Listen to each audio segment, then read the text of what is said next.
کہ لوگ یہ کہتے ہیں کہ پہلے موٹے موٹے کاموں سے فارغ ہو جائیں، یہ بھی، اس کے بعد جب بچا کے بڑھاپے میں بالکل اینڈ میں جا کے اتنے پیسے کسی مدرسے کو دے دیں گے۔ نبی صلی اللہ علیہ وسلم نے فرمایا انسان ساری زندگی، حدیث کا مفہوم ہے، مال جمع کر کے رکھتا ہے اور کہتا ہے کل خرچ کروں گا، کل خرچ کروں گا، کل خرچ کروں گا، پھر جب بڑھاپا آتا ہے کہتا ہے یہ فلاں کے لیے اور یہ فلاں کے لیے۔ فرمایا وقت کان علی فلان، اب تو وارثوں کا حق اس پہ ہو گیا۔ اب تو وارث کہیں گے ابا ہمیں محروم کرنے کے لیے، اپنی تو ساری عیاشی ابا نے کر لی، اب جب ابا کا انا للہ ہونے والا ہے، دنیا سے جانے والے ہیں، اب بچوں کو نظریں ہوتی ہیں دو دکانیں ابا کی میرے حصے میں آئیں گی، چلو ابا سے ایسی لالچ تو نہیں کرنی چاہیے، لیکن بہرحال پتہ ہے کہ یار چلو ابا نے بنائی اب ہمارے کام آئیں گی۔ اب ابا کیا کر رہے ہیں، فلاں 2 دکانیں مدرسے کو دے دو، فلاں فیکٹری کو دے دو، یتیم خانے کو دے دو، تو اس میں نقصان کس کا ہو رہا ہے؟ کیونکہ اب تو ابا کو ضرورت نہیں ہے۔ تو نہ کرنے سے یہ بھی پھر بھی بہتر ہے 1/3 کے اندر کہ بچوں کو نقصان نہ ہو۔ اگر بچوں کو نقصان ہو رہا ہے پھر تو یہ بالکل صحیح نہیں ہے۔ حدیث میں آتا ہے کہ آخر عمر میں نا اس طرح سے صدقہ کر دینا کہ بچے دوسروں کے محتاج بن جائیں، آپ صلی اللہ علیہ وسلم نے اس کی اجازت نہیں دی ہے۔ لیکن اگر بچوں کے لیے اتنا چھوڑ کے جا رہے ہو آخر عمر میں کہ وہ اپنے پاؤں پہ اچھی طرح کھائیں گے پیئیں گے، تو پھر 1/3 آپ صدقہ بھی کر سکتے ہیں، جائز ہے اور اس کا بھی ثواب ملے گا۔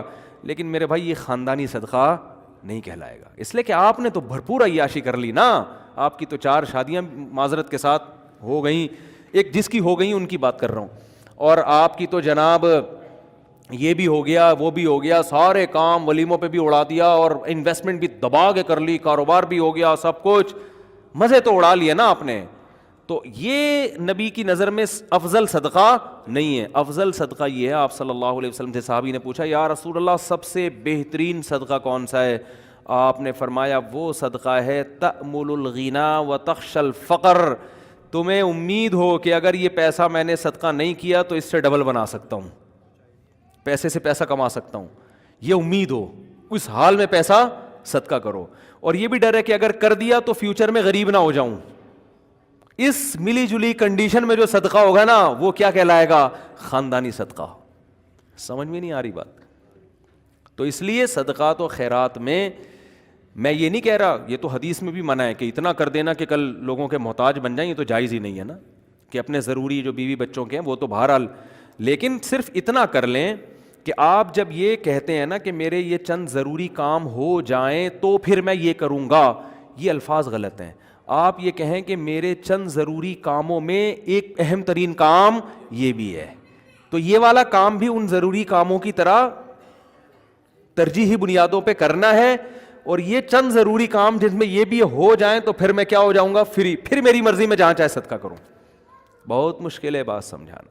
تو بڑی انویسٹمنٹ جیسے بزنس پہ کرتے ہیں، بڑی انویسٹمنٹ جیسے شادی پہ کرتے ہیں، بڑی انویسٹمنٹ جیسے اپنے بچوں کی ایجوکیشن پہ کرتے ہیں، ایسے ہی ایک آدھ بڑی انویسٹمنٹ آخرت کے لیے بھی کرنی چاہیے۔ سمجھا پا رہا ہوں اپنی بات کو؟ لیکن وہ خاندانی انویسٹمنٹ ہو، مرے تو پتہ چلے کہ یار ایک ہسپتال ہے چل رہا ہے بھائی غریبوں کے لیے۔ سمجھتے ہو یا نہیں سمجھتے ہو؟ دیکھو گورے بھی بڑی بڑی انویسٹمنٹ کرتے ہیں لیکن ان کا کوئی بچوں کا ان پہ ٹینشن نہیں ہوتی نا، نہ بیوہ کا خیال ہے ان کو، نہ بچوں کا خیال ہے۔ آپ کے لیے صدقہ کرو گے ثواب ملے گا، کیونکہ آپ تو پوری فوج چھوڑ کے جا رہے ہو اگر میرے بیان سنتے ہو۔ کیا خیال ہے؟ ٹھیک ہے نا، پوری فوج ہے آپ کی۔ تو دونوں، اور پھر عجیب بات ہے آپ نے اس نیت سے نہیں کرنا کہ ریٹرن ملے گا، اسی نیت سے کرنا ہے کہ میں نے جو خرچ کیا وہ گیا، ختم، بس دنیا میں نیکی کر دریا میں ڈال۔ لیکن ویسے میں ایک جنرل نالج کے لیے بتا رہا ہوں کہ اللہ ڈبل کر کے دیتا ہے واپس، بلکہ اور بڑھاتا ہے، پھر دیتے جاؤ گے بڑھاتا جائے گا، دیتے جاؤ گے حدیث میں آتا ہے ما نقصت صدقۃ من مال، صدقے سے مال میں کبھی بھی کمی نہیں ہوتی نہیں ہے۔ لیکن آپ نے یہ نیت نہیں کرنی، آپ نے یہ نیت کرنی ہے کہ میں دے رہا ہوں اور مجھے نقصان نہیں ہوگا اس کا، میرا کاروبار بھی کم ہو جائے گا اور میرے گھر میں بھی تھوڑا خرچہ کیا ہو جائے گا، یعنی میری اپنی بیوی بچوں سے تو خرچہ مت روکو، ان کو نہ بھیٹ چڑھاؤ اپنے توکل کی، ٹھیک ہے نا، اپنا، میری گاڑی تھوڑی سی سستی ہو جائے گی، یہ ہو جائے گا وہ ہو جائے گا، اپنے اوپر تو رکھ کے سب کچھ کرو، یہ نیت یہی کرو کہ یار کم ہی ہو جائے گا۔ لیکن ویسے میں جنرل نالج کے لیے بتا رہا ہوں کم ہوتا نہیں، کیونکہ اگر آپ نے نیت یہ کر لی نا کہ بڑھ جائے گا، پھر نہیں بڑھے گا، پھر نہیں بڑھے گا۔ اور اس میں بات چاہ کے کمپلیٹ ہو جائے، لیکن اس میں آپ نے یہ دیکھنا ہے آپ میں توکل کتنا ہے، صحیح ہے نا. کل آزمائش آئی تو ایسا نا یار مفتی صاحب کا بیان ہی گلے پڑ گیا یار, تو کوئی بات نہیں, پہلے یہ والے بھی کر لو پھر کر لو, تو خاندانی نہ ہو, غیر خاندانی صدقہ بھی ہو تو چلو صدقہ تو ہو گیا نا. تو خاندانی صدقے کے لیے تھوڑی سی کھوپڑی بھی خاندانی ہونی چاہیے, تو یہ ظرف بھی ہونا چاہیے اسی حساب سے, تو اپنی حیثیت دیکھ کے. لیکن میرا مقصد صرف یہ ہے کہ یار کچھ تو انویسٹمنٹ آخرت کے لیے بھی جوانی میں جب آپ کو ضرورت ہے, بڑھاپے کے لیے نہ رکھو. بڑھاپے میں اللہ اور توفیق دے دے گا. اور صدقہ ایسی چیز ہے جس کو ایک دفعہ عادت پڑتی ہے نا پھر ہاتھ رکتا نہیں ہے اس کا. آدمی بعض دفعہ ایک بڑا اماؤنٹ خرچ کرتا ہے کہ یار یہ میں بڑا اماؤنٹ خرچ کر رہا ہوں بس تاکہ ایک دفعہ ہو جائے, کل مروں کوئی بھروسہ نہیں, کل مر جاؤں تو صدقہ جاریہ ہوگا. تو ایک دفعہ کرو گے نا, عادت ایسی پڑتی ہے اس کی, پھر کل دوبارہ یہی سوچ کے دوبارہ کرو گے. یہ اللہ کی طرف سے ایک نعمت ہے کہ جو کرتا ہے پھر اللہ اس کو صدقے کرنے کی توفیق دیتا رہتا ہے. تو یہ سب سوچ سمجھ کے. تو ہاں اچھا, اس میں پھر دو کام کرنے ہیں. کچھ صدقے تو پبلک کو دکھا کے کرنے ہیں, اپنے بچوں کو بھی بتاؤ, بیوی کو بھی بچاؤ, بھائی کو بھی بتاؤ, رشتہ داروں کو بھی بتاؤ, کیونکہ قرآن میں جگہ جگہ آتا ہے کہ نیک لوگ چھپا کے بھی صدقہ کرتے ہیں اور علانیت.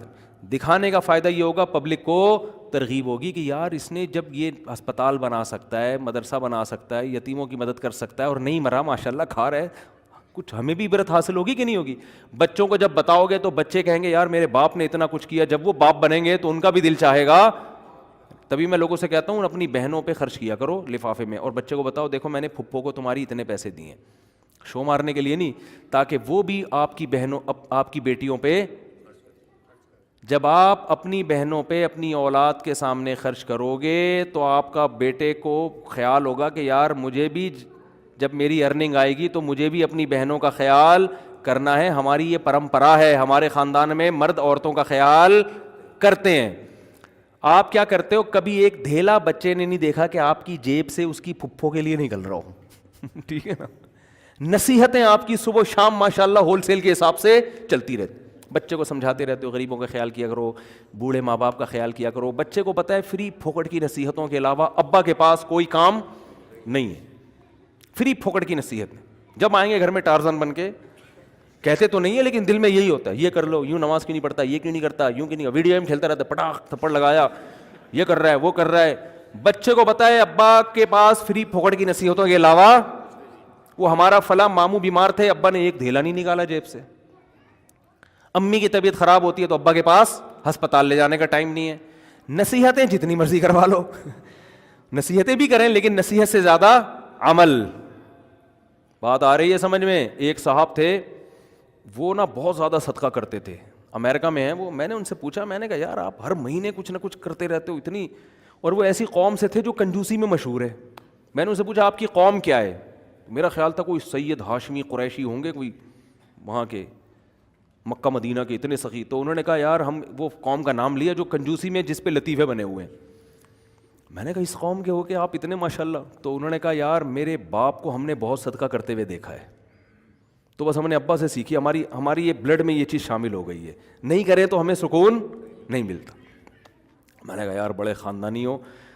میں نے کہا یار کبھی آپ کو دکھاؤں گا بھائی اس قوم پہ لطیفے بنانا چھوڑ دو. اب قوموں پہ لطیفے ہیں نا, ایک قوم بڑی کنجوس مشہور ہے, ان کے یہاں جب بچہ پیدا ہوا نا تو سب آئے مبارکبادی کے لیے, سارے جمع ہو گئے. تو بچہ کہتا ہے ابھی سارے یہاں جمع ہو گئے, دکان پہ کون بیٹھا ہوا ہے, تم سب یہاں گئے مبارکباد دینے کمبختوں.